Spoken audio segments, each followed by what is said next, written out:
What's going on, everybody? In today's video, we are going to be talking about the best ways to get MLS access without becoming a full-time real estate agent and having to pay the fees and costs associated with membership for being a full-time real estate agent.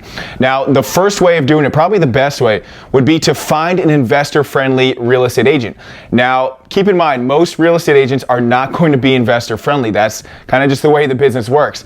However, there's probably that 5, maybe even as high as 10% of agents out there that are investor-friendly, that would be willing to work with you in some capacity. Or maybe you even know a friend or family member that just became a real estate agent, just got their license. It seems like everyone has like a cousin or uncle or something that became a real estate agent. So, maybe you can approach a friend or family member about it as well. Now, the way to set this up, there's a couple ways.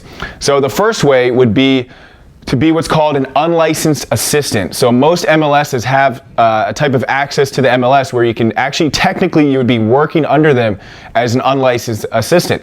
Now, working under them is a very relative, very subjective term. So you'd kind of have to follow your MLS's best practices as far as that goes. But I've seen a lot of people set up a relationship that way, and the fees are much less than what you'd have to pay as a typical real estate agent. Now, the second way is a little bit more of a riskier way, and I'm not even going to advise you to do this way. I'm just going to tell you what I've seen people do, what I've seen people actually be successful with, would be to maybe approach an investor-friendly real estate agent and just ask them for their username and password, essentially. So you might share some type of login. Now, again, it's probably not the best way of doing it. I'm just saying what I've seen happen in the real estate business.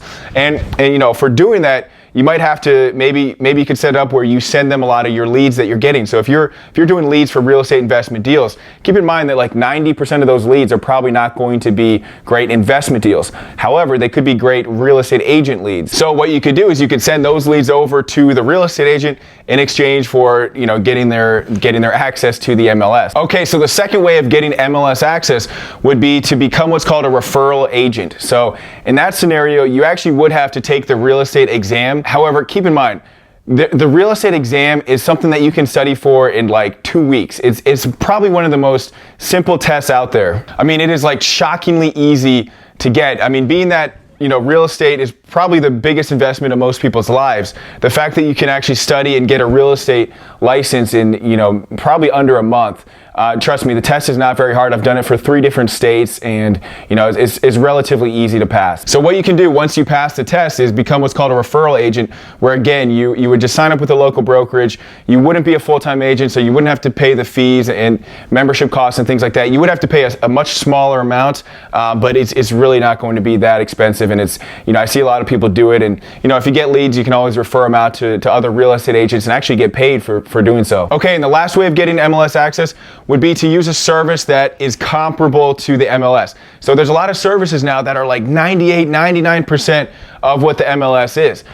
One such service would be FlipComp. So you can look at that site. There's a monthly fee to use it, but it's supposed to give you basically the same access as if you were a real estate agent. So I know a lot of investors and a lot of other people that use services like that, and there's other ones out there. That's just the only one I can think of right now. But you can use a service like that that'll get you basically there until you can actually get your license and get signed up on the MLS. So there you have it, the 3 ways of getting MLS access without technically becoming a full-time real estate agent. And just to recap this, the first way would be to work, with an investor-friendly agent. The second way would be to become a referral agent, and the last way would be to use a service like FlipComp or any number of services out there that basically provide the same access as if you had the MLS. So I hope you enjoyed this video. If you liked it, please give me a like, please subscribe, and I will catch you on the next video. All right, bye.